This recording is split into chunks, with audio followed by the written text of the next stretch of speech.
2011, which we think it was built close to there, it would have been legal except for the very corner where it might be a little too, because of the site triangle, but the 6 foot was allowed then. Correct. Okay. There is that prior to the UDC. Yes. Okay. Yeah, there's that little divot with the site triangle that's also in question. Okay. Okay. Do you know how big the site triangle would need to be?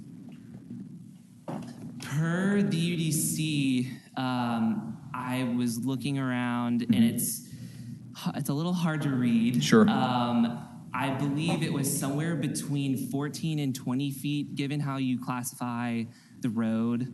I believe that it was 14 feet from where, but I may have been missed. It's hard to read. Mr. Skinner, may I? Yes, sorry. So there's 2 site triangles in question, right? There's the site triangle that existed prior to 2011, which might apply. I guess maybe the appellee could help us, but she might not. She may have purchased this property after the fence was erected. So the prior to 2011 site triangle was much easier to determine, and I believe it's, might look to Brian, but it's pretty, like 20 feet by 20 feet. It's a right angle, easily measured. The UDC reduced the site triangles to a great degree. The whole idea is, one of the tenets of the UDC was to have buildings built in a more pedestrian fashion, closer to the sidewalk, in which case the old site triangle would have, prohibited every corner building and every, building that we hold near and dear that we're trying to save around the city. So I think Mr. Skinner was struggling because it's measured not at the right-of-way, which is where the old 20-foot right angle was measured. It's measured at the curb. And depending on the arterial, which National is, or at least a major road, and Powell is a minor, so it probably does affect a portion of this fence, but probably a very small portion. It's isosceles, I think, is the term. Okay. Long, narrow isosceles triangle. Gotcha. Okay. That helps. Any other questions of staff before we move to the applicant? Okay, if the applicant could come forward, which is it Ms. Crutchfield that's here? If you'll give your name and address for the record for me. Christina Crutchfield, 3421 Powell. Okay. Do you swear to tell the truth, the whole truth, and nothing but the true self you got? Yes. Okay, go ahead. Talk to us about this. So I work for the Heights Community Development Corporation, which is a housing organization that serves the Highland Heights community. What we are looking for in our community are both safe streets and places that are both accessible by walking, and also where we have that beautiful community feel. One of our concerns, our major concern with this, is that site window. When you're turning onto National Street, you have to go into the parking lane in order to see past the fence, which you find very unsafe. The other fence that Mr. Skinner pointed out is a chain link fence, so even though it is problematic, you can see through it. So it's not as scary for drivers and even more terrifying for pedestrians. Our organization, the Heights Community Development Corporation, is willing, and I have the executive director and our project manager here, is willing to help this family fix the fence and get it back into compliance. We will step up and do that because we're not interested in putting burdens on our neighbors. We're more interested in the overall safety of our community. I know it says Memphis 3.0 is not applicable, but there is a new project for National Street in the Memphis Accelerate Anchor, and that's to redesign National Street completely. And that is not only as a proposed project, but it's actually an approved project. So we're probably looking at National Street changing its dynamic already, and then having these oversized fences on those corners is actually going to cause more chaos and mayhem down the road. And our organization has in the past worked with other families on National Street and throughout the community to get these fences in line, and also to help advocate for better policy so that we don't have to keep having these conversations and clarity. Our offices are actually located on National Street, and so we've seen the accidents of people who are having to go into the median, go pull into the parking lane and those things because of things that we believe the Unified Development Code clearly states. As it was said, UDC is thinking about pedestrians over drivers, and fences like these, unfortunately, hinder pedestrian sight, hinder driver sight, which will effectively cause harm to pedestrians. That is all. Will yield my time for questions, comments, concerns. Yeah, are there any questions for Ms. Crutchfield? I have one. So you want the fence lowered and pushed back? Lowered As far as the site, so lowered Yes. and in the corner cut, basically? Yes, but lowered is the most important. That's our priority. Okay, but you're willing to help get that Yes, done? absolutely. Okay. All right, well, you have a lot of time reserved, so we'll come back to you. Is there anybody else here to speak in favor of this application? Hearing none, will the owner come forward, or owner's representative?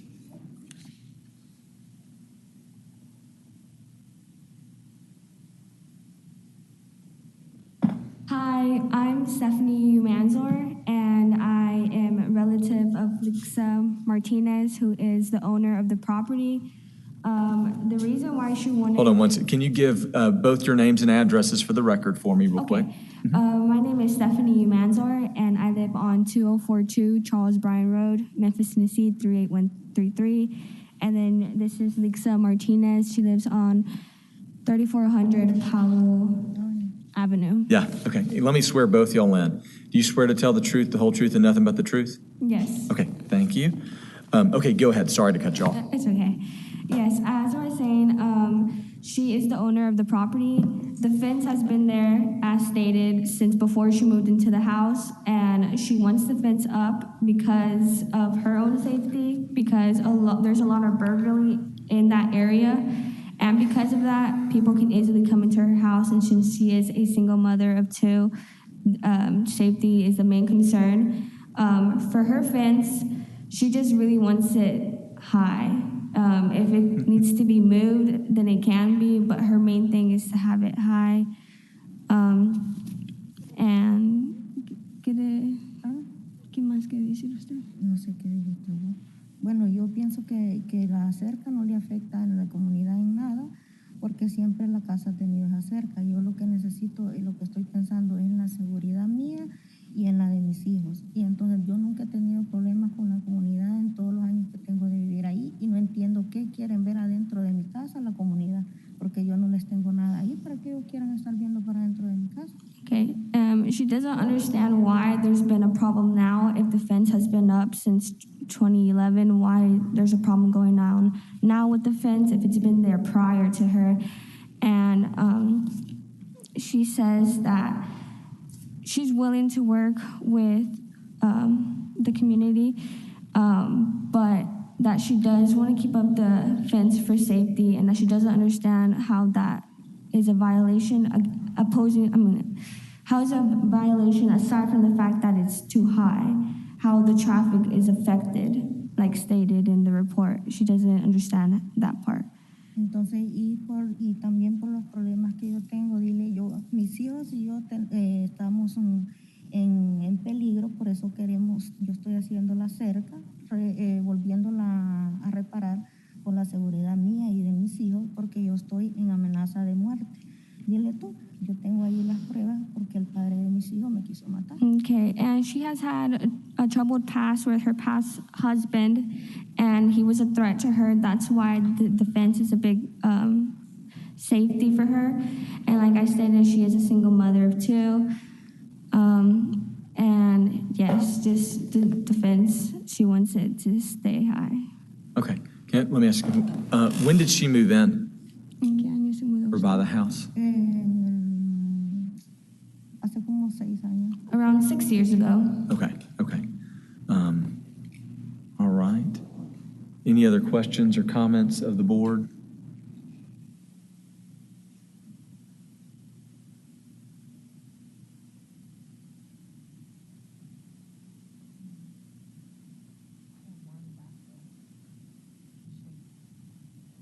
Want to ask it here or wait? Or Yes, I'm trying to figure out how to phrase it? Right. Yeah. Right. What I'm seeing is that the appellant doesn't have an issue with you having a fence. It's just that for traffic vision, purposes, she wants to move it back some. And they're willing to help with that.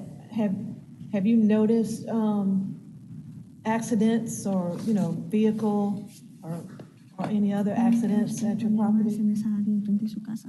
No, ningún problema No. del tráfico. She hasn't witnessed any accidents near her side of the neighborhood. And she says if it's pushing the fence back, she agrees to pushing the fence back. But is 4 feet too low? Yes. Okay. Any other questions? Ms. Baker? Yeah, I would like to ask a question of the staff again. Yeah, go ahead. What I'm struggling with here, and I looked at the photos in the staff report, and the fence, they say, has been up since 2011, and it looks like it's in pretty bad condition. And, without being repaired some over time, it might go away on its own. So I guess I'm just wondering how the UDC was adopted to get some better regulations for fences in neighborhoods that are trying to get back on their feet. And it just seems like a very difficult thing to administer, in particular in cases where you're faced with one that's there already, like you were, and so I'm just wondering on that. I mean, what can we do to? I'd like to, but also neighborhoods that are trying to the neighborhood over time. There's definitely some change that can be, obviously wrought iron, you can have that would be, have that all the way around. Obviously a wood fence seems to be the most predominant fencing material in a residential neighborhood, but obviously that's what gives you the 4 feet. So if you change your material, but I know that can be expensive for some homeowners in some neighborhoods, so that, I think it just can be a budget issue. I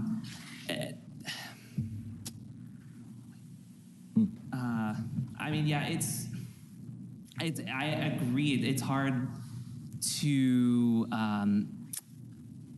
It just comes down to budget, I think, for most homeowners, whether they can afford to change out a material, or, and then if they have to cut down the pickets, or, I know that probably doesn't really answer your One other question: on National, from the back of her home to the back of the property, that can be 6 feet, right? A 6-foot wood fence, right? Correct, yeah, for a side yard. Okay, Mhm. because it's not in the front. Okay. Correct. Mr. Chairman, I have Go a ahead. different answer for Ms. Baker. It seems like both the appellant and the appellee agree on one thing. It may not be with regard to the height of the fence, but with regard to the triangle, the site triangle. And I have looked at our very confusing isosceles triangles section of the code. And as measured along the curb line, where the curb of Powell would invisibly intersect with the curb of National, that is our point of beginning. You go east from that point for a distance of 14 feet, right? So you come east, so you were probably past the fence. And then you make a triangle by going 105 feet north. So I think, and I believe I heard from the testimony from the appellant that they're willing to, financially assist. At the very least, we could get this out of the new and the current site triangle, and it probably could be done with minimal cost because you'd only be shaving off a little bit. I think aesthetically, you may want to consider about making this weird long triangle because there's going to be a little patch of grass that never gets mowed. So maybe it needs to be a consistent 2-foot separation all the way up National. But that would be one way to split the baby here, at least to get this fence out of the current site triangle, the current UDC's site triangle. Okay. Any other questions? Did that make sense? So the fence is 10 feet from it does, national. yeah. So 14 feet, you're taking a 4-foot sliver and it slowly goes down to nothing. And it's that 105 is along the curb. So most of that is your sidewalk and everything else. There's just that little bit near the end that's going to be Correct. the 4 feet of fence possibly. Okay. Are you there? But the other way to look at that approach to splitting the baby is it really doesn't do anything, right? It's not doing much. You're moving the fence 18 inches. I would argue that whatever safety issue exists with that fence exists with moving that fence 18 inches to the east. Right. All right, any other questions of staff or of the owner? Okay, now we go back to the appellant. We will, yes, yeah. Thank you all for coming down. We appreciate your input. If Ms. Crutchfield could come back up. You have like 8 minutes for rebuttal if you need 8 minutes. But go ahead. So a couple of things. We recognize like community safety as a important thing, and so we are not against like getting rid of a fence. And so like I want to make sure that is very understood. We want them to be able to keep their fence. It really is that sight line. Also, to answer her question earlier, this fence was first reported to code back in 2014. So it's been a community conversation for a few years now, and it's just now gotten to the point of like, is it actually going to change or not?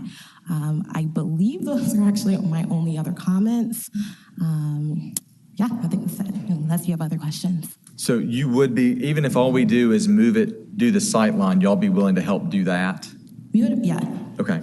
Yes. Okay. And Do Mr. y'all have Chairman, any suggestions or configurations for, I guess, So- fence modifications? And Yes, so in the past when we've helped, we've done everything from literally just moving the fence to like cutting it down to, because it's a wood fence. And we have someone that volunteers, works for us, who does fencing. It's like his thing. So we have experts who can come in and look into it and make sure that they have the best fence possible. so, Mr. Chairman, may I ask her one more Yes, ma'am. question? I just want to make sure I understand what you're telling us. You are only concerned with the corner sight line, nothing else. I The mean, fact yes. that is a 6-foot fence at the back of the sidewalk does not. That is our primary concern. That's the first and greatest. I mean, it is an older fence, so like it on the national side, like it's spilled out into the sidewalk and things like that. But aesthetically, like that's just an aesthetic thing over a safety issue, and our primary concern is safety. But there is the aesthetic issue as well. In other words, you would love to get it a 4-foot fence, but Right. that may not be possible. Right. We'll take what we can get. Yeah, okay. Any other questions of the applicant?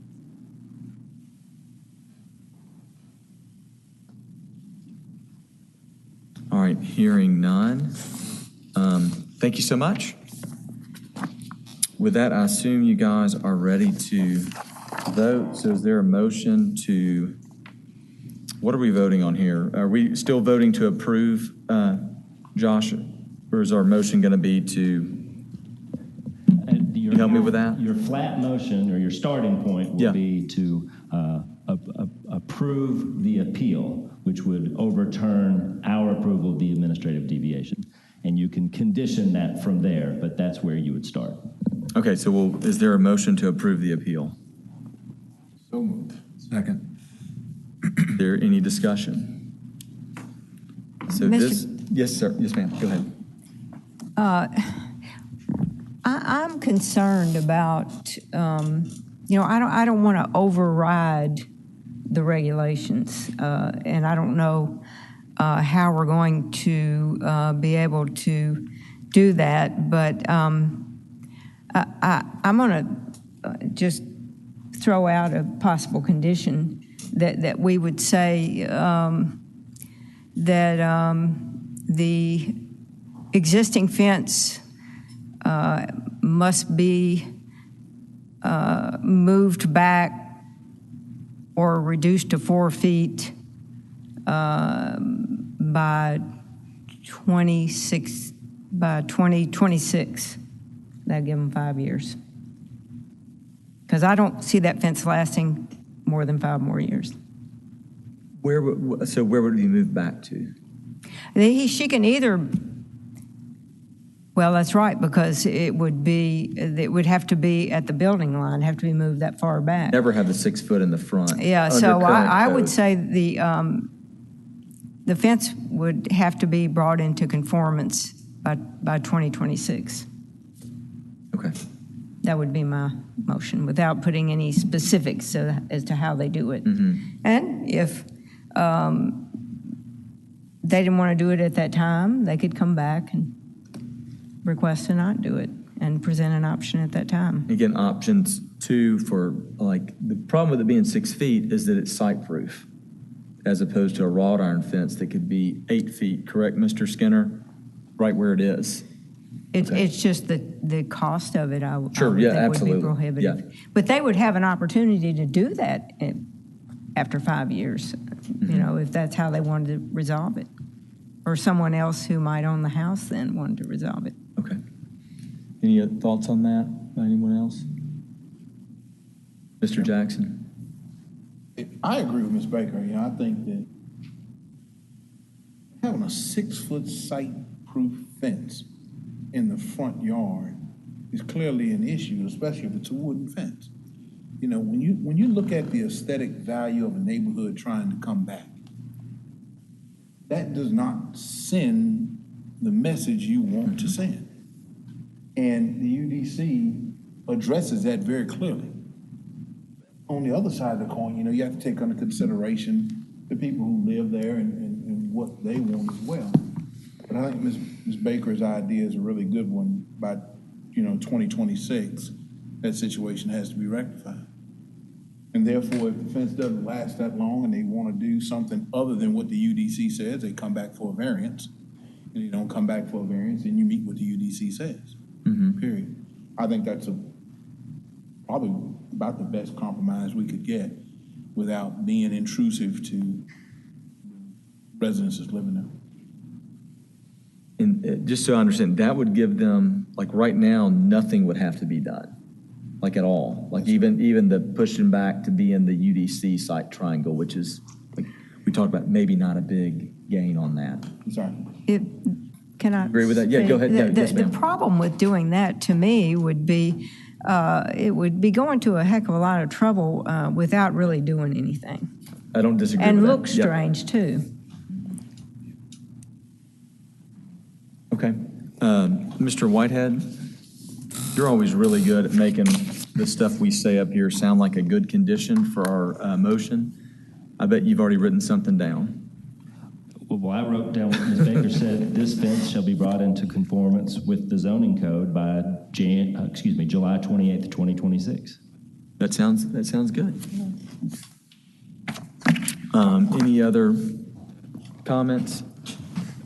Here's my comment on that. There's lots of options to bring it into zoning code by putting up a bigger fence in the front of the yard that is not site-proof but still protective, like a wrought iron or something. You don't have to do that around the whole property, just in the front of the house, and you got 5 years to kind of figure that out. So it's there are some good options there. So unless there's other comments, I assume the board's ready to vote. Mr. Whitehead, will you give us a roll call, please? Ms. Gerlach. Yes. Mr. Melasry. Yes. Mr. Jackson. Yes. Mr. Claybrook. Yes. Ms. Baker. Yes. Mr. Rainey. Yes. We have 6 ayes. All right. Thank you very much for coming down. Mr. Whitehead, will you call the next case for us? Yes, sir, Mr. Chairman. Agenda item number 4 is docket BOA 2021-71, located at 475 North Main at the southwest corner of Main and Sycamore. The applicant is November 6 Investments LLC, represented by Mike Fay. The use district is the MU Mixed Use District, and the request is a use variance from section 7311 to allow indoor multi-story self-storage indoor, multi-story, self-service storage facility. That was pretty good. All right, I see the applicant's present. I know we have some opposition. Mr. Penzis, will you give us a staff report for this? Yes, Mr. Chairman. Jeffrey Penzis, Division of Plan and Development. So this is located in the Uptown neighborhood, and you can see the vicinity map over here with the subject property highlighted in yellow. Here's the zoning map. It shows that it's mixed use. And actually, so this self-storage facility currently exists right here across Sycamore Avenue. And the zoning land uses in the area are a mix of commercial, recreational open space, industrial, and multifamily.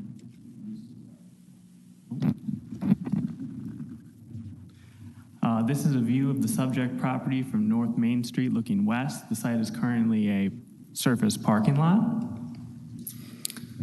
This is the site plan on the left-hand side, and there's conceptual renderings on the right-hand side here. So this would be the indoor self-storage facility, multi-story.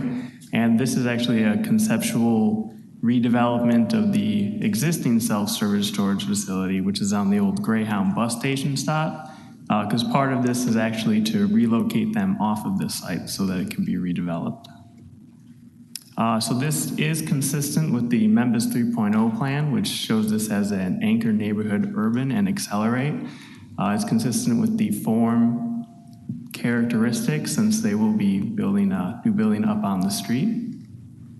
It's also consistent with the Uptown Community Plan, of which this is a urban Main Street, which essentially has the same goals of Members 3.0, which is to bring the building up on the street.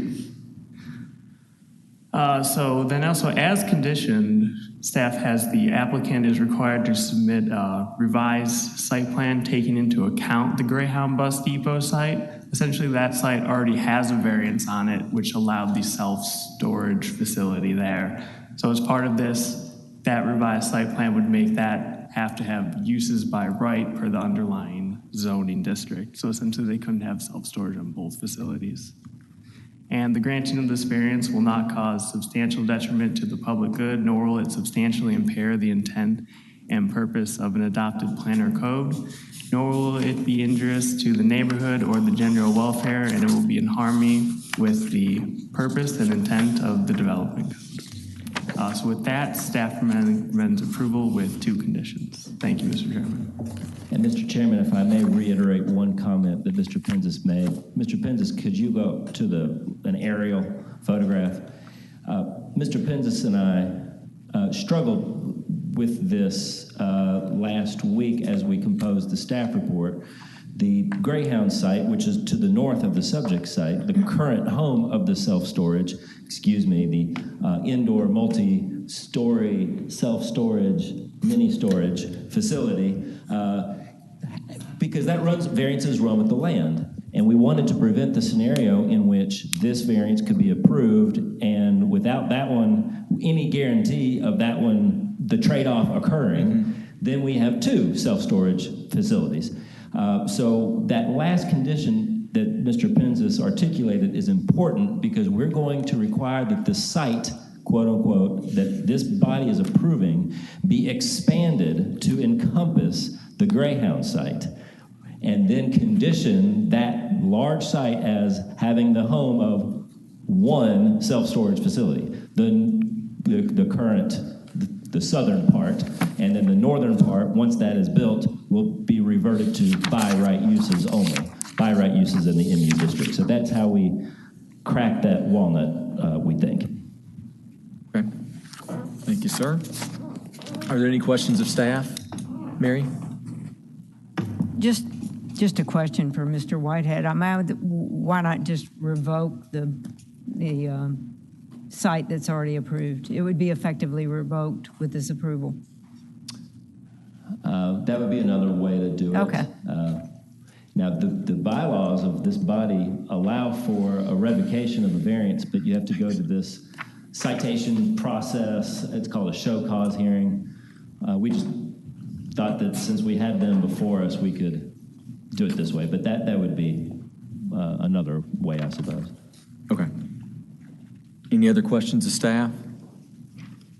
Seeing none, we'll move on to the applicant. Mr. Fay, will you give your name and address for the record for us? Michael Fay, MJF Consulting, 2435 West Summit Drive, Spokane, Washington, 99201. All right, do you swear to tell the truth, the whole truth, and nothing but the truth, self you got? Yes, sir, I do. All right, go ahead and share with us. Ladies and gentlemen, in the interest of time, I'll be very brief with this opening statement. As Jeffrey and Josh have pointed out, our original application was to basically do the very same thing that Josh said. We were not aware at the time when we submitted this that was an old Board of Adjustment case on this property. Our application specifically says what we're trying to do is very simple. We're asking to take an old surface parking lot that has no vegetation, as you see on the gold dot on the image there. Get rid of that parking lot. Across the street is a 1998 mini storage, the bane of downtown, followed only by the second bane of downtown, which is parking lots. Our request is to remove those mini storages, the buildings completely. The approval of this, they go away. As you saw on some of the site plan images and elevations, it's pretty darn ugly mini storage. It's what we would see somewhere else out in the county, but not downtown. As a part of that, we're asking to allow us, if we get rid of that mini storage and allow storage, because this building will not be a mini storage, we're asking to be able to build a 4-story building that meets all of the requirements of a building in the UDC. Transparency, height. We now have a building that would now be able to move the storage to indoor, rather than the old 10 by 10, 10 by 20, these old designs that don't apply down there. We believe that in the staff report, the staff has addressed all of the concern. I met with 2 of the people that are objecting today, and we believe the staff report has already addressed most, if not all, of their concerns. In the interest of time of this board and this body, we'll save the rest of our time for rebuttal, but I'd ask you to keep this one thing in mind. It's a simple case. Let us get rid of the parking lot. As a part of that, we'll get rid of the mini storage and allow us to build this 4-story building that would allow storage in it. Not just storage, but it would allow storage in it. Thank you, Mr. Chairman. All right, thank you. Are there any questions of the applicant before we move to the opposition? Hearing none. Mr. Mednicow, would you like to come speak with us? And if you'll give your name and address for the record. Craig Mednicow, 480 North Front, Memphis, Tennessee. All right, do you swear to tell the truth, the whole truth, and nothing but the truth, so help you God? I do, sir. All right, go ahead. This came up fairly recently. Nobody in our area really knew much about what was going on. But we have been in this area for 20, 30 years. My development spurred Barnett's development, spurred the bank development. So I've been in this area for 20, 30 years. I've been redoing buildings downtown since before the Peabody reopened. So I have a little bit of passion involved in what's going on. I also own the property next to this property. A mini storage has never been in the plans for Uptown or this area or this redevelopment area. In fact, every conceptual drawing has always been to get rid of the existing mini storage. So it's never been in the plans. It's not part of the plans. It's not conducive to the neighborhood. It doesn't bring jobs. It doesn't bring economic development. There's nothing historic, unique, or wonderful about the building they want to build. It's a 4-story square box that could be anywhere. I mean, an old empty office building downtown could easily be converted to this type climate-controlled mini storage. To take a property that's on the trolley line, on Main Street, on Sycamore, that this is the gateway going into the whole Uptown area. All the developments going on, this is the thing that people are going to see come down Main Street as a 4-story box that has no jobs, no retail. It contributes nothing to the neighborhood. I think it goes against everything that has been conceptualized about the area. I'm kind of shocked that anybody would recommend being for it. I think everybody has been against the mini storage as it exists since it's been there. So to add more to it is is pretty amazing. Okay, are there any questions for Mr. Mendenkow? Yes. Mr. Jackson? Mr. Mendenkow, you don't think that the development of this particular project is a plus based on what's there now? Not to what could be there. It doesn't bring jobs. It doesn't bring economic development. It doesn't bring retail. It's on the trolley line. It's a mini storage. It's a 4-story square box mini storage. I mean, you see all the development that's going on all the way down to the old Conwood, everything that's happening all the way to the end of Front Street. This is not a plus to that. This doesn't add anything to it. It doesn't bring economic development. What's the plus to it? What are the benefits to the area by bringing this here? Zero. Thank you, Mr. Chairman. All right, any other questions? All right, thank you, sir. Appreciate it. Is there anyone else here that's here in opposition to this case? Seeing none, we'll move back to the applicant. Mr. Fay, you have 9 minutes and 48 seconds if you need it. The rendering of the... Ladies and gentlemen, I think one of the issues that we're running into with this particular application is the term mini storage versus storage. And as all of you have seen, staff has done an extremely in-depth review of the site. We have a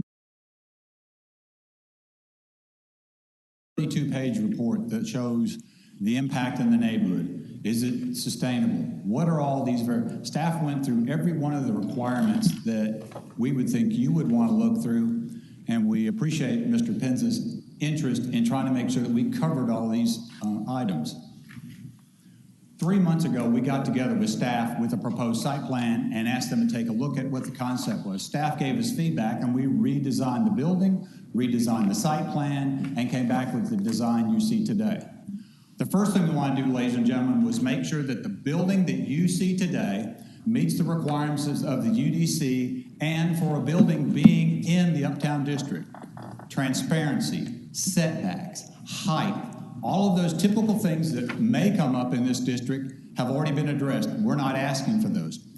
The second thing that has come up in these discussions, which Mr. Mendenkow missed, is this building is designed to be sustainable. There's nothing in our request today that says we're going to put just storage in this building. Now, as we all know, as development happens in that area, the first floor of this building is utter gold. There's nowhere in this whole area, if you wanted to go rent a place tomorrow, there's nowhere in this neighborhood that you could go rent. You want to bring a business down there? Where? Mr. Mendekow's building is dormant. It's adjoined to us. But what my client is trying to do is to build a community. This is a part of their overall Greyhound development plan. So let's go back. We're looking at a building now that we're not asking you to give us any variances at all. The building's also been designed so it's sustainable. Could it have retail on the first floor? Yes. We don't own the property yet. We don't have the ability to sign leases. We don't have that, but we do have interest in the building. Could the second floor be retail or offices? Yes. But what we want to do is have the ability to move storage from the existing facility that I brought out earlier today. Those 4 buildings, with the approval of this plan and the construction of these buildings, go to the ground. Now, if you'll take a look at the rendering where those mini storage buildings are shown, which Jeffrey has shown again in the middle, will now become more of an artist studio area. So what we're asking you to believe in this concept is allow us to build this building, move those units over, and ladies and gentlemen, if you drove down the street, you wouldn't know there was a mini storage there. It's not like it's going to have a sign at night that says, bring us your stuff. The mini storage building that is there right now, those 4 buildings are 100% occupied. So is there a need? Apparently. So this application is somewhat unique. As Josh had said, that we're combining the 2 site plans and making it one piece. We completely agree with that. That was our intent with the original application. Our intent, again, is to build this particular building that has the ability to be transferred to uses that may or may not be storage, but in the event, we have to still honor moving those people that are in that storage units and their stuff over somewhere. And ladies and gentlemen, there's not really a viable option for other spaces. So this combines a sustainable building. We get rid of, and I think you saw in the staff reports, we want to talk about the neighborhood, the mini storage buildings. And Jeffrey, could we switch the picture you took on Main? Oh, I'm sorry, I thought you could see it.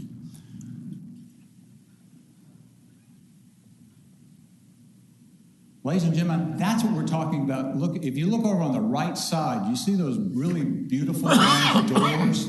That goes away. You also see this wrought iron fence. That's the site. It's completely absent of any vegetation at all.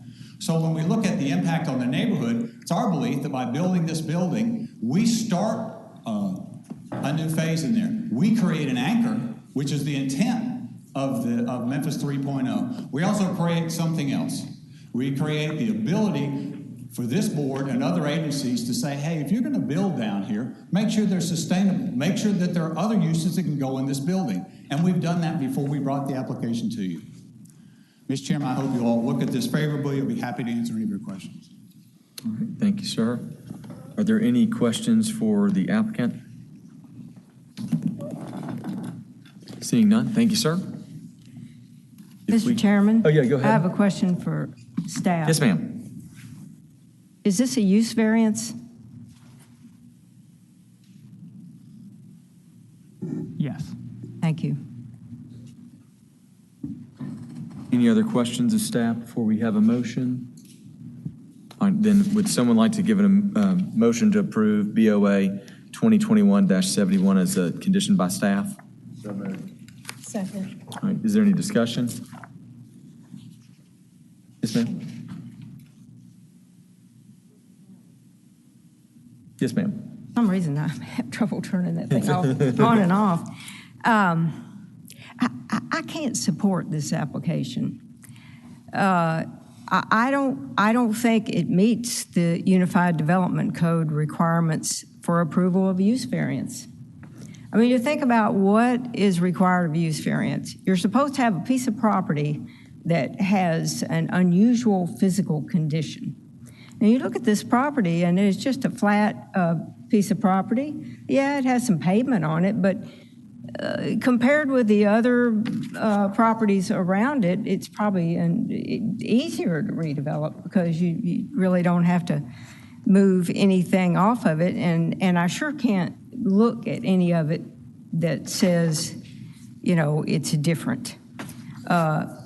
And this difference, physical difference in the property, is supposed to prevent that site from being able to be used for any other use allowed in the district, mixed use.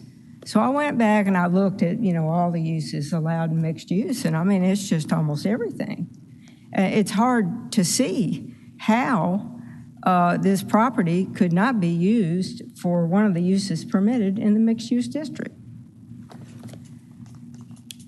I don't think it conforms with any of the plans that have been developed in this area. I don't think it conforms with the 2016 Pinch Plan. I don't think it conforms with the Uptown Community Plan. And I don't think it conforms with the Memphis 3.0 plan. All of these plans for this area call for mixed use with a preference for vertically mixing uses within a building, such as commercial first floor and residential above. They all emphasize a vision for a walkable environment. The proposed use, mini storage warehouse, I think you might put it at the bottom of the list of when you think about uses that would promote that kind of environment. It's not anything that is pedestrian. It doesn't go with a pedestrian vision, I don't think.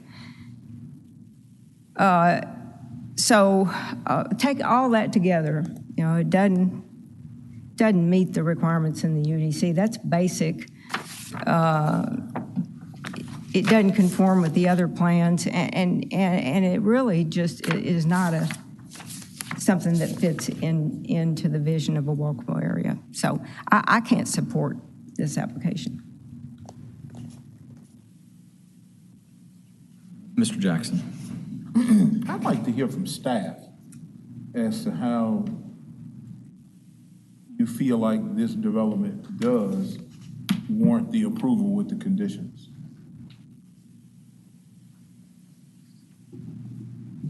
Trevor Penz's Planning and Development. Oh yeah, so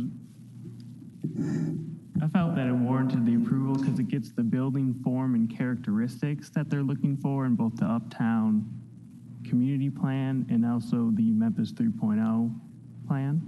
And also it allows the redevelopment of the Greyhound site to be something that would be allowed in the district rather than the self-storage that's there now. So essentially it's making the situation better as a whole, I felt.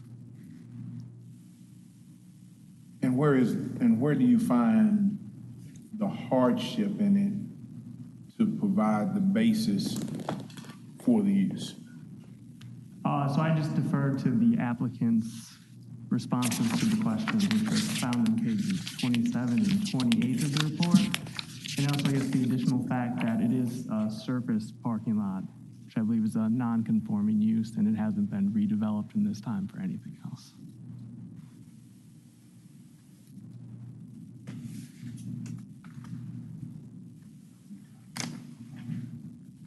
Thank you.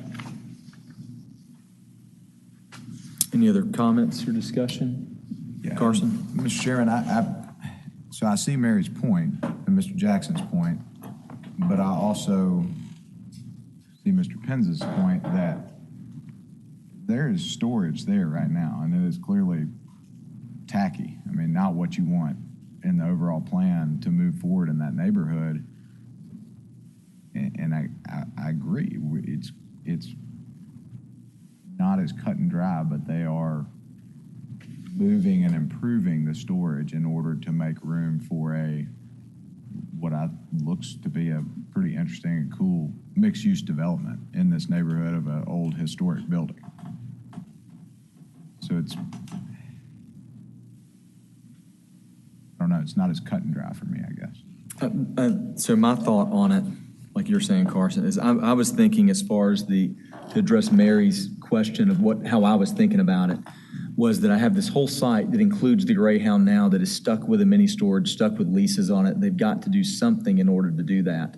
So that's what's unusual. You got a site with a use that's already tied to contracts and leases and things like that. And so that's what I thought was the hardship and uniqueness of the property, is that's something already there that we can't just shut it down because of existing agreements. So that was in my head, what I was thinking was unique about it was the actual current uses allowed by right on the whole subject property. Mr. Jackson. Mr. Chair, I agree with you and Mr. Claybrook. I mean, I think that very clearly it's an improvement. And it's just not just a small improvement. I mean, it's a major improvement from what I see. I do have a question, Mr. Chairman, if you'd allow me to ask Mr. Fay. Absolutely. Can you tell us the construction of the building and how you envision it being flexible? You mentioned it could be commercial on the first floor. Give us the construction of that and how that flexibility is built in or going to be built in. Well, as this board's well aware, if you want a building in Uptown, you've got to have 14-foot ceilings on the first floor. First thing, no quandary. That's what it says you'll do. You've got to be under 45 feet in height. As you see in the renderings, the building will have a brick exterior. It has the various transparency requirements. We meet all of that. And what we don't want to do is to present this board that, hey, it'll all be retail and it'll just be this floor. We're hoping that we have retail in there. And I believe that as you all have seen the development in that area, I think that once it gets out, if this project's approved, that we will have people who seek to come to development. We have a bank around the corner. We have people already being delivered to our neighborhood. I believe that ultimately, as you said, Mr. Jackson, that this would be an anchor. And when you look at what's there today with the parking lot with a wrought iron fence around it and this old mini storage buildings, it's horrible. And we're also looking at an $8 million building.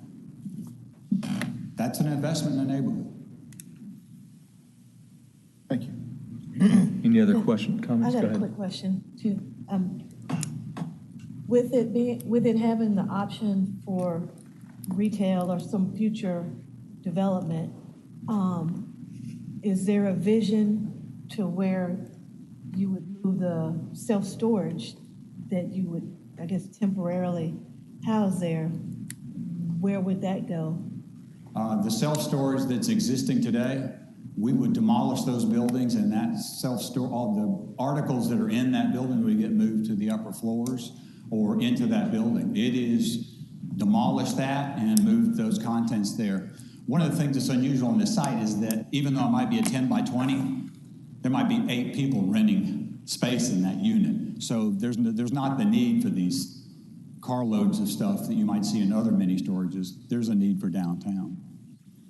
So what I'm understanding is that the new building facility, you would be able to move most of the contents from the existing thing to upper story. Yes, ma'am. With options to redevelop the rest as a transition. Yes, ma'am. And I would point out one thing. I think staff gave you a copy of the Uptown Community's letter from their director endorsing the project. Other questions or comments before we vote? Hearing none, I assume you're ready to vote. Mr. Whitehead, will you give us a roll call vote, please? Ms. Baker. No. Mr. Claver. Yes. Mr. Jackson. Yes. Mr. Malazar. Yes. Ms. Scarlett. Yes. Mr. Chairman. Yes. That's 5 ayes, 1 nay. All right, it has been approved. Thank you very much. Mr. Whitehead, will you call the next case, please? Yes, sir. That brings us to agenda item number 6, which is docket BOA 2021-73, located at 164 Keel. The applicant is Jones Urban Development, LLC, represented by Cindy Reeves. The use district is the NDR Moderate Density Residential District, and the request for variances from 271A, 272D1A, 735C1B related to accessory dwelling units on lots of less than 10,000 square feet. All right, I see the applicant is here. Is there any opposition to this case? I know that Mr. Malazar pulled it for us. He's talking to Ms. Reeves. Did y'all figure anything out? Cindy Reeves, SR Consulting, 5909 Shelby Oaks Drive, Suite 200. Yeah, do you swear to tell the truth, the whole truth, and nothing but the truth? I do. So, God. And Mr. Malazar, are you wanting a full case report on this one, or? I think he's recusing himself from this case. Did you also, but you pulled it from consent? Yes. Okay. But is there any opposition? Okay. Does the board need to hear a staff report on it if there's no opposition? Seeing none, I'm looking at Mr. Malazar to see if that's okay. Yeah, okay, just making sure. Okay, then with that, then do you have anything you'd like to tell us before we? Absolutely. Okay, go ahead. We would like the board to consider a revision to condition number 1. These are accessory dwelling units. They're in the back. And what we're having a little bit of an issue is the wraparound porch. If you look at the renderings that they have on page 9 and 10, that we just feel that a wraparound porch would not be what we would want to do. And then we would like to have dimension 14 feet in length, because we're really not sure what our length is going to be, and have it as a minimum of 8 feet in depth. Okay, I'm reading the condition. So, Ms. Reeves, let me help you out, Mr. Okay, Chairman. thank you. We're reading on page 7. Right. On the staff report, in condition number 1, and I think we're focusing in on the second sentence of condition number 1, that reads, "The principal structure shall be constructed with a wraparound front porch, dimensioned 14 feet in length and 8 feet in depth." And I believe Ms. Reeves has said she would rather that second sentence to read, "The principal structure shall be constructed with porches of 8 feet in depth." That's correct. Thank you. Okay, does the staff have any trouble with that friendly amendment to that condition? Thank you, Mr. Chairman. Brian Box, Division of Planning and Development. That gets us to where we were in the beginning of the application. The principal structures currently meet the design requirements of the Uptown District, as well as the Unified Development Code for front porches in that area to be 8 feet in depth and also 14 feet in length. So that's a requirement of the Uptown. What we're asking for is a additional wraparound porch in that side yard where they are asking for a variance to increase the build to line. So the revision that they're proposing is right back where we started. Is a good explanation. That's the best explanation I can give you, is that they can do that today. But they didn't, so. We're just asking for a porch to wrap around the side yard. Right, and how much, tell me, how much width do we have remaining on the side yards? Because they look really narrow. That's what, I'm looking at the picture. I don't see much room for a porch on the side. Feet.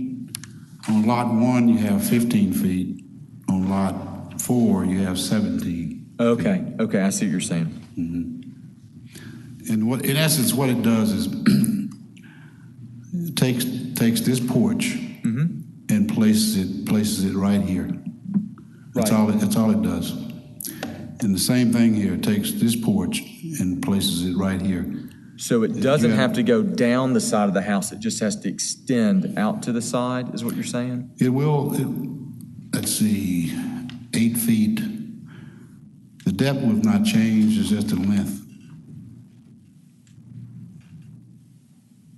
Let me explain it a little better than that. You're gonna have 8 feet in this direction. Right. And 14 feet in this direction, so really, you have 6 feet. It'll extend beside the 6 building. feet. It'll extend 6 feet beyond the front facade. Okay. Or behind the front facade. So you're looking at 6 feet here, and then the other 8 feet would be what's in front of the house already. That's correct. Okay. So you have 2 porches on the front, but it appears like a wraparound. And I think the issue is design, perhaps, because the principal structure is 2 stories, and it could be accomplished, but I think it probably would change the design of the home on the front, and we're not getting into that. I just want to. It's just an option. These are typical front elevations. This is not this may be what they're going to build. I just don't know. Sure. Yeah. Okay. All right. So in essence, this is accessory, of course. It's not a problem. The principal, you're going to duplicate this porch on the side yard. Gives them the option to put steps in the front or on the side. In my opinion, and the way we looked at this, you're going to have, we're trying to keep it from having to appear as 2 principal structures on a lot. All right? So, in essence, the principal is 2 stories. The accessory will be 1 story. We're just trying to keep the sight distance from the public view, or the view from the public realm, to make it appear as a true accessory structure. So, this could be redesigned to perhaps have extended front porch, to the side to match the gable or to match the pitch of the roofs. It's just a redesign of the front facade is primarily the issue here. Okay, that makes sense to me. And if the board has an issue with it, if we could just have it for lot 1. Lot 4. Have it for lot 4 only. Okay, let me take a look. There's existing homes on both sides of that.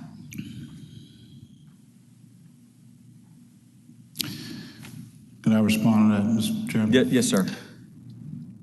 Could you give me the rationale for just lot 4? Because there's existing homes on both sides. Okay.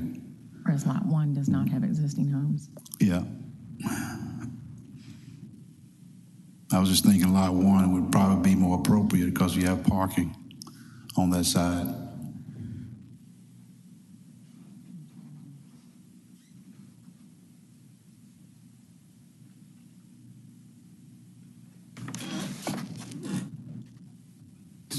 The parking coming off the alley and the view from this direction, you'll see looking into the parking. And here, if you had a front porch here, it would kind of minimize the parking area from the north.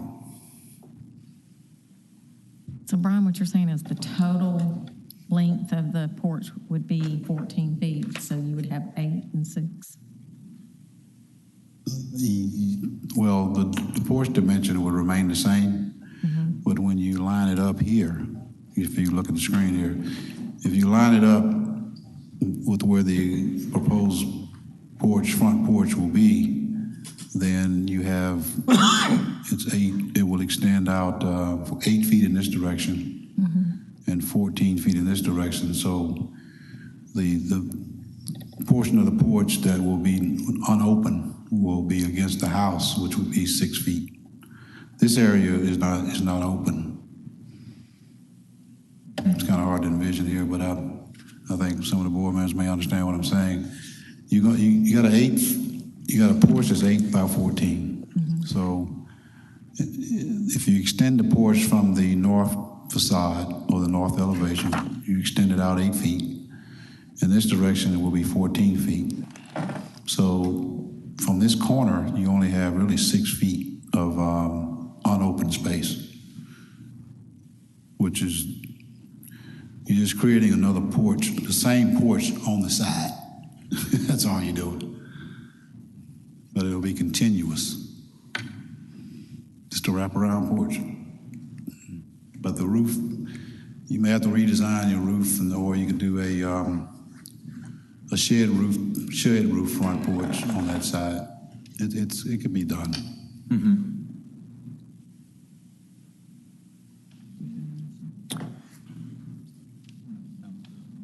The board have any questions on that? Shed roof similar to this. Sure. Yeah. Come in here somehow on this side, extend it out.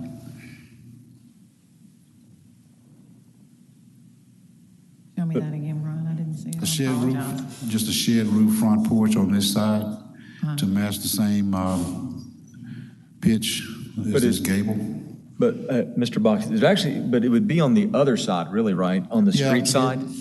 Well, this is a typical elevation. Sure. So I mean, yes, I know it it's could not, be, yes. I know that's not the house, but like it would be on the larger side of the yard side as opposed to the thin setback adjacent to the side. house, that's correct. Yeah, thank you. So on lot, I believe is it lot, which one faces Keel? Is it lot 4? That's lot 4. Okay, on lot 4, this, I'm showing, I was, using this side because that's really where that side would be. That makes sense to me, yeah. But this house will not be there. It will not be that close anyway. Right. So you're looking at a greater side yard on the right side of the home.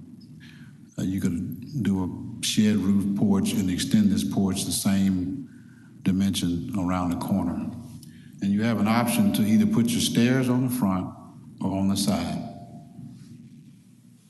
on Lot 4, could it just be for the principal structure and not the accessory? Because the accessory has very, very little space. Yeah, we're not, you're just the principal. Just the principal. Yes. And it's just the principal on all of them, right? That's and it's correct. part of the reason you said was because it kind of gives a little more mass to the principal structure It does. compared to the accessory. We're going to drop it. Does. Okay, yeah. And the I actually think they'll look good. Yeah. And the condition just wasn't Sure. as clear. as Okay. So thank you for the discussion. Okay, yeah, very good. Any other questions of the board?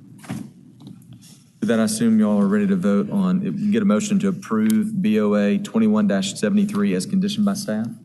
So moved. Your second? Second. All right, Mr. Whitehead, will you give, I'm sorry, is there any discussion? Seeing none, Mr. Whitehead, will you give us a roll call, please? Mr. Jackson? Yes. Mr. Claybrook? Ms. Baker? Yes. Ms. Cohen? Yes. And Mr. Chairman? Yes. We have 5 ayes. All right. Thank you very much. You've been approved. Yeah, right. All right, Mr. Whitehead, will you call, I think, our last case? Yes, sir, Mr. Chairman. That brings us to agenda item number 16, which is docket BOA 2021-83, located at 587 and 6 through 619 Houston Street. The applicant is Houston Street Properties LLC, represented by Cindy Reeves. The use district, as was brought to my attention moments before this meeting began, is the residential 6 single-family district. And so that would involve 1 additional variance, and Ms. Shoop-Diggs will cover that. And so the requests are a use variance. Again, we'll cover that in a moment, as well as variances from 836D, 8310B3, 8310C4, 8310E3, 8312G2A2, and 465B related to an apartment building. Okay, thank you, Mr. Whitehead. I see the applicant and some opposition. Ms. Shoop-Diggs, do you mind giving us the staff report on this one? Sure. Clark Shoop-Diggs, Division of Planning and Development. The item before you is case number BOA 21-83. The applicant is Houston Street Properties LLC, represented by Cindy Reeves. The location is 587 through 619 Houston Street, and the request is for a total of 11 variances, 1 use variance and 10 bulk variances to allow a multifamily housing development. So here you'll see both the zoning map and the land use map. However, staff received confirmation shortly before the meeting began today that there is a mapping error in our zoning atlas. So the property we believe to be zoned CMU1, but is actually zoned residential single family 6, and it is located within the University District overlay. The existing land uses are single-family homes, so the subject property consists of 7 parcels that have currently been developed with seven different single-family homes. So these would be demolished in order to construct a 92-unit, 5-story apartment complex. And this proposal is consistent with the Memphis 3.0 general plan. However, consistency is not required for variance requests. So here are some site photos. On the left-hand side of the screen, you'll see a view of the property from Houston Street looking north. And on the left-hand side of that photo, you'll see the existing single-family homes and street trees. And across Houston Street from the subject property is a large parking lot that currently serves the university. On the right-hand side of the screen, you'll see another view of the subject property from Houston Street, this time looking southeast. And again, this will show you a view of the existing single-family homes on the 7 lots that make up the subject property, as well as the existing trees and several overhead power lines that run throughout the site. So here you'll see the site plan. The resolution is pretty poor, both on the screen and in the staff report, so you should have a higher resolution hard copy available. And essentially, just to summarize what the site plan is showing, in a revision to the earlier conclusions drawn in the staff report, multifamily apartments as a principal use are not actually permitted by right in the R6 zoning district, and that is the proposed use in this case. The 7 existing parcels are being modified to accommodate a single lot layout with a single 5-story building, apartment building that would be 92 units. And so since the completion of the staff report, staff has learned that the apartment complex that's being proposed will actually have 195 bedrooms. And so this will change the parking calculations that were made in the staff report.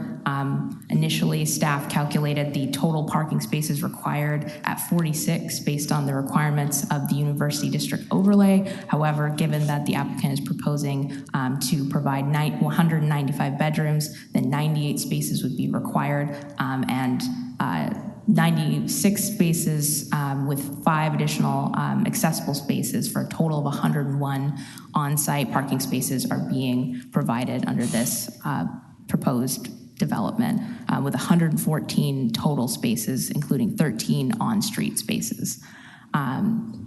In terms of the setbacks, the site plan is showing a front setback of 7 feet, interior side setbacks of approximately 30 feet, and a rear setback of 10 feet.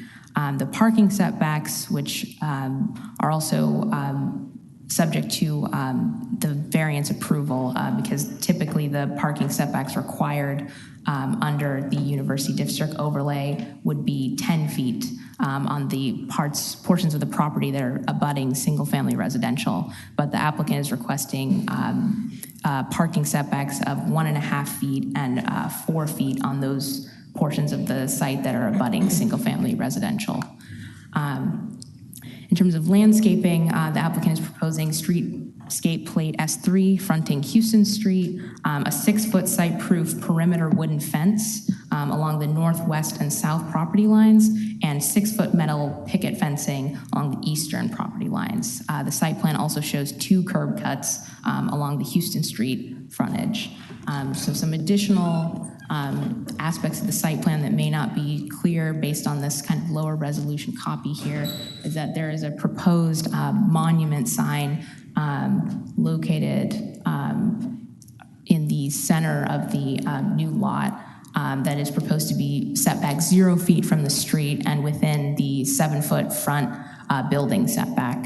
The dumpster location is in the southwest corner of the property, and this is proposed to be set back 5 feet from the property line with only a site-proof wooden fence as the screening. And this portion of the property is facing single-family residential homes.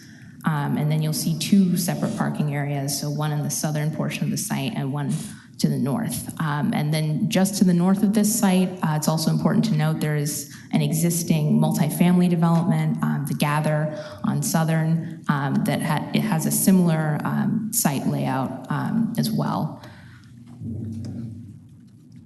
All right, and so these are some conceptual building elevations. Here, you'll see that, again, this is a 5-story building, and this is the north elevation, and this is the eastern elevation facing Houston Street. So in conclusion, the applicant is seeking 11 total variances. So again, to summarize those variances, that would be a use variance to allow multifamily apartments in the R6 zoning district, variances from several provisions of the University District overlay. And so that would be to the bulk requirements of the overlay to allow a building width of 186 feet, where 100 feet maximum is permitted. A building frontage of 49%, which is lower than the 60% minimum that is required. Parking setbacks of 4 feet, where 10 feet is required abutting single-family residential, and 1.5 feet where 15 feet is required from the primary street, and that would be Houston Street in this case, and to waive the ground floor transparency requirement, and 50% is that minimum transparency requirement. Additionally, variances are requested to allow the dumpster to be located 5 feet away from a residentially zoned property line where a 50-foot minimum separation is required. Another variance to allow 375 feet of uninterrupted fencing along the rear west property line and 150 feet of uninterrupted fencing along the side, which would be north and south property lines, which is in excess of the 100-foot maximum of uninterrupted fencing that is permitted. An additional variance to allow asphalt paving for all parking spaces where pervious material is required. An additional variance to allow a monument sign in front of a building that is set back 7 feet from the street, where only one monument sign is permitted if the front facade of a building is set back at least 35 feet from the street. And the last variance would be to allow a modified landscape buffer that is 5 feet in width and comprised of only a 6-foot site-proof wooden fence due to the proximity of overhead power lines. And a Class 3 15-foot wide buffer would be required between the western and southern portions of the site due to their proximity to single-family residential in a separate R6 zoning district. And so originally, staff concluded that the kind of auto-oriented design of the site that has been presented by the applicant, again, basing our calculations on the number of units rather than the number of bedrooms, gave us a lower number of parking spaces than are actually required. So the applicant is required to provide 98 parking spaces, which is what they are proposing. However, the overall layout of the site is still very auto-oriented and seems to be causing potential practical difficulties that would arise from a strict application of several of the provisions of the University District Overlay and standards of the UDC. So in addition to that site design issue, the applicant has failed to provide evidence of any undue hardship or practical difficulty that would justify the approval of these 11 variances. So with that in mind, staff finds that the granting of these variances would be injurious to the neighborhood and the general welfare and would not be in harmony with the purpose intent of the development code. So in conclusion, staff recommends rejection. However, if approved, we recommend the following conditions. These have been updated since the completion of the staff report. So because a use variance is required to allow multifamily apartments, that would be the new condition number 1. And then as another update to the transparency waiver that the applicant is requesting. So the applicant has requested a complete waiver to the minimum ground floor transparency requirement, which is 50%. So the board, if approving this project, would likely either need to waive the transparency requirements completely or set a minimum percentage that is lower than 50%. And with that, I'd be happy to answer any questions. Yeah, I have a couple questions. And one thing you said I just wasn't clear. On the dumpster, it's going to be 5 feet from the line, from the residential. Is it supposed to be 15 or 50 feet from residential? It's supposed to be 50 feet. Okay, that's what I thought, which was a lot more than 5. Well, so there are 2 variances related to the dumpster. So the first would be that reduction in the minimum separation, which would be 50 feet, and they are proposing 5 feet. But they're also asking for a variance to the buffer requirements that are typically required between separate zoning districts as well, and that would affect that same location. Okay, and then I want to go back to what you were, go back to your, I think it was 2 slides before that where you went over all the variances. Yes. There was you talked about it being auto-oriented. Could you explain to me what you mean by that? I mean, is it because it has so many parking spaces or because it has that whole lot that's nothing but parking that's right on the road? Is that what you mean? Okay. So essentially, at the intersection of Southern Avenue and Houston Street, which is just north of the subject property, there's that existing multifamily development, which provides approximately 64 parking spaces. And then on the eastern side of Houston Street, there is a large parking lot that serves the university already. And so with this proposed development, they would be adding, 98 additional parking spaces, and they're requesting a variance for, impervious surface to be used for all of those parking spaces. So we believe that kind of the auto-oriented nature of the site, which is a function of the number of parking spaces that are required for a development that is this dense. But we believe that overall would not be a welcome addition to this part of Houston and to this section of the Normal Station neighborhood. So let me ask you this. So just so I understand, if there's a way to design a building where all the parking had the buffer it needed but was hidden in the back, would that be less auto-oriented? Yes. Okay, just want to make sure we're on the same page. Okay. Are there any other questions of staff? All right, thank you so much. Ms. Reeves, would you like to talk to us?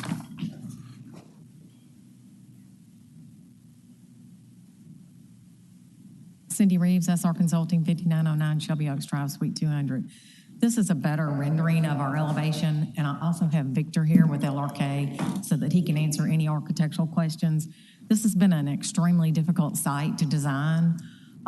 If you'll go to the fourth slide, the reason that there is the separation between the building and the parking, one more. There's only 3 here. You should have had a photo, there you go. The reason that there is the separation between the building and that parking is there is a large flume and drainage ditch. It carries a lot of water, and city engineering's not going to let me build a building across that flume. We originally wanted to do that, and it was not going to be considered. They just did not want that to have a building over it or a drive. So that's the reason that the drives aren't connected or the buildings. So, in a perfect world, we would have loved to have had the buildings all the way across the front and tried very, very hard in order to do that. Working around the flume was difficult. And it was not ideal to have the parking lot like it is, but we desperately need that parking. There's 195 beds in this unit, and we feel that it's a great addition to the street and to the area. We feel that a lot of thought has gone into the design with LRK. If you can go back to the 3 photos. We also have been working with Cecil Humphreys, and we have some changes that we would like to agree to on the conditions, and I can go over those right now if you want me to also. Sure. It's not a picket fence, it's a wrought iron fence that goes across the front. Just, you have your building facade, and then where the parking lot is wrought iron across from the flume. So if you go down to the conditions, the minimum parking setback from primary street of 1.5 feet, we are specifying that it's for the only for the 2 spaces shown on the site plan.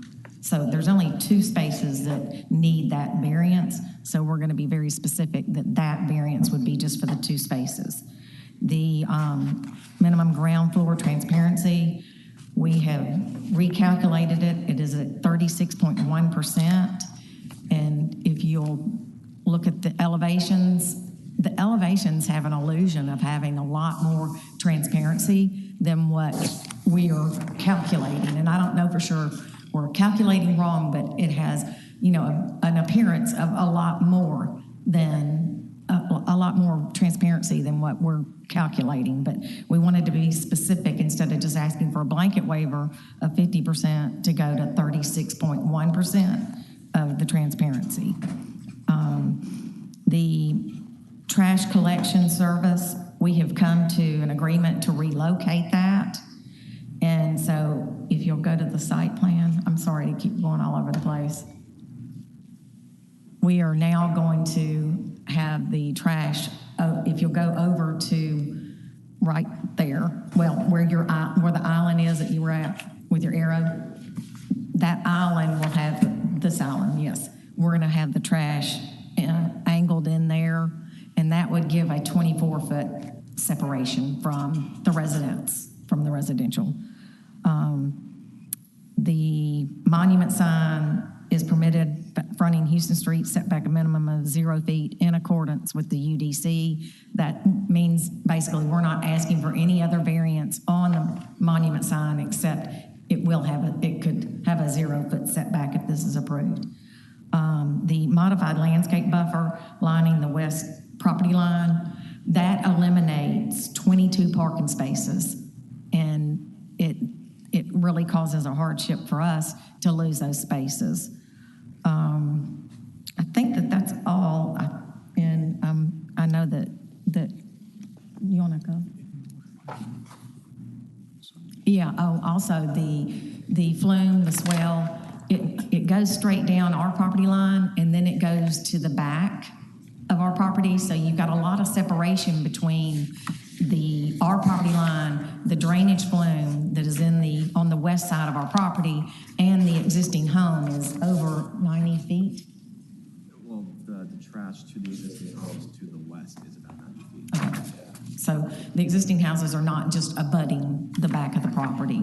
So that was part of the reason that we wanted the landscape variance. So I'm going to let Victor speak to his design. And do you want to speak first? Yes, we are going to add some landscaping if possible, and we'll work with MLG&W and with the UNDC. So, okay. Do you want to go ahead and talk about the architecture? Sure. Hi, Victor Buckhold with LRK, 55 South B.B. King Boulevard. Okay. Sister. Do you swear to tell the truth, the whole truth, and nothing but the truth? I do. Go ahead. Thank you. And I'll be really brief because I think Cindy really covered, a lot of the site plan. On the exterior elevations, the ground floor transparency, we were just maybe wanted to point out that, again, with the technical requirement of the 50%, we feel like, I think the spirit of that is a retail ground floor commercial storefront.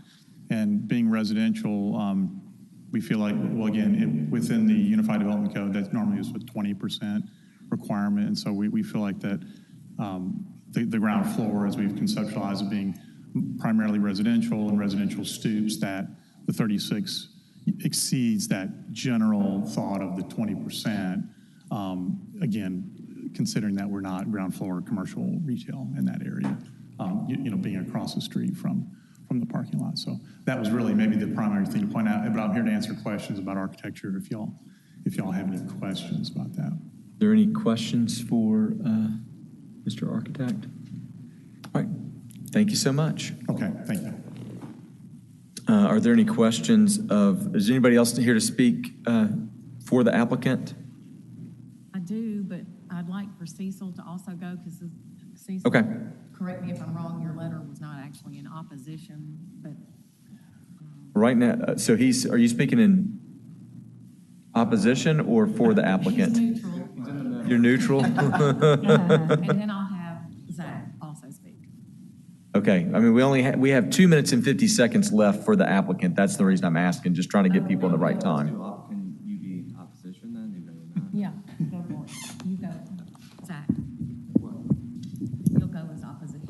Okay. So Okay, do give your name and address for the record. Okay.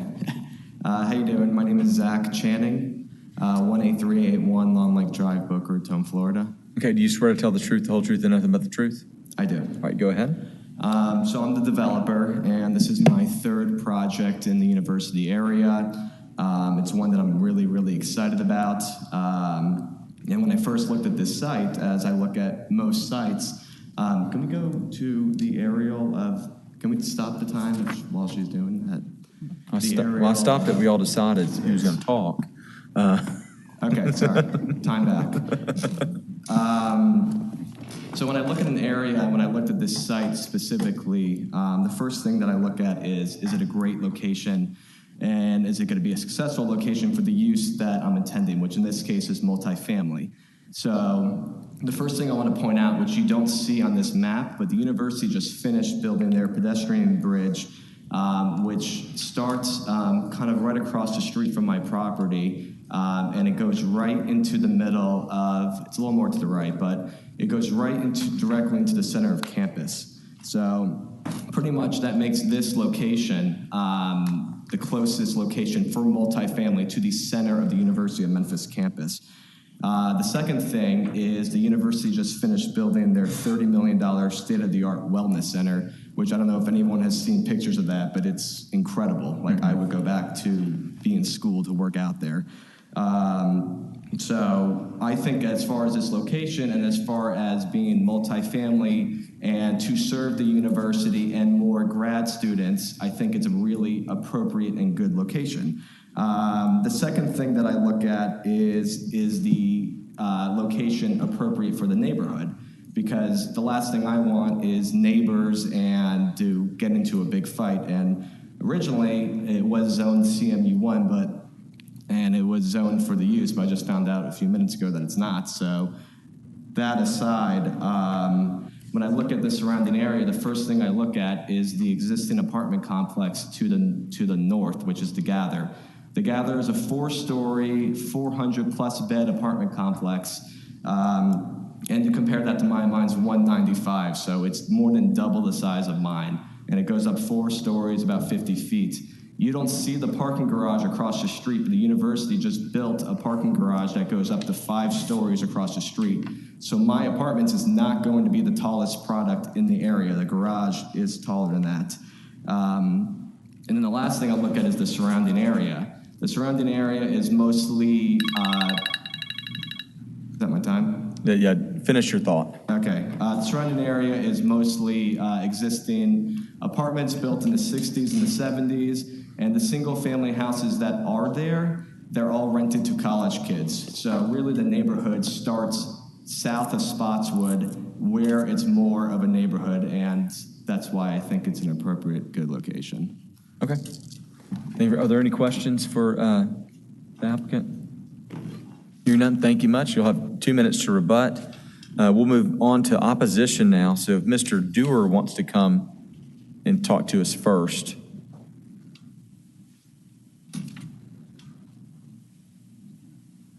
Vaughn DeWar. I live at 2368 Circle Avenue. Okay, Mr. DeWar, do you swear to tell the truth, the whole truth, and nothing but the truth, so help you God? Yes, sir. Okay, I do. Go ahead, sir. I own property at 639 Houston. I take exception with the fact that what this gentleman said, that all houses are rented out to college students. A friend of mine around the corner, Mr. Pankowitz, owns property. We're both concerned about the impact of this. I understand now that the garbage dumpster is no longer going to be 5 feet, but I think 24 feet from another neighbor's property. If you have 91 units and 194 beds, that's a lot of trash to live right next to, now within possibly 20, 24 feet. So the integrity and value of the neighborhood and enjoyment of the neighborhood for that neighbor in particular that's sitting close to the dumpster in the heat of summer, I don't think any of us would appreciate that kind of profit-driven, cram it all in as many beds and facilities as possible. Secondly, the parking is going to be a nightmare. The students the people that have that apartment are not necessarily going to have access to that parking lot. On that street during school, there is no parking at all the way around the corner. So, I noted in the report they're counting 13 parking spaces in front of the street. They're already taken. Who are we fooling? So there's not going to be any parking. It's going to put a detriment in the neighborhood and value of the existing homeowners there in that area, and it's just too much density. They're trying to cram into that area, and it's going to have an adverse effect on the people that do live in that neighborhood. Okay, are there any questions for Mr. DeWar? Just one question, Mr. DeWar. Yeah. You said that No, I do rent to college students, but Mr. Pankowitz and his family do not. So that's inaccurate to say all of them are rented to college students. There's several other folks in that neighborhood that are concerned about this, that do live with families there. Okay. Any other questions for Mr. DeWar? None. Thank you so much for coming down. Mr. Humphreys, would you like to come up and talk to us? And if you'll give your name and address for the record. Cecil Humphreys, 220 West Goodwin Street, Memphis. Okay. Do you swear to tell the truth, the whole truth, and nothing but the truth, so help you God? I do. Okay, go ahead, sir. I'm not sure why I'm here today. I'm here mainly, I'm here on behalf of the University Neighborhoods Development Corporation. The facts of this application have been changing a lot in the last day or so. The staff report, misapplication of the parking requirement has been corrected, and I appreciate that. I just want to make sure, I wanted to make sure that the 50% required parking is always applied to the number of bedrooms, not the number of units. And I think that number is should be applied to on-site parking, not street parking. And I don't know if those numbers work exactly, but they're pretty close.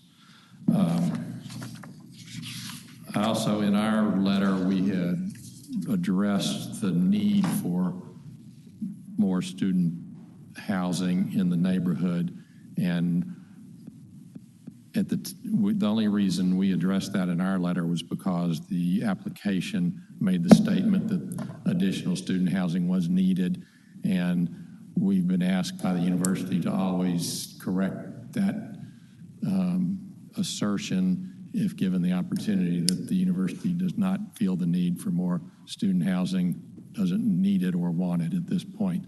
But that really wasn't an issue because the use wasn't an issue.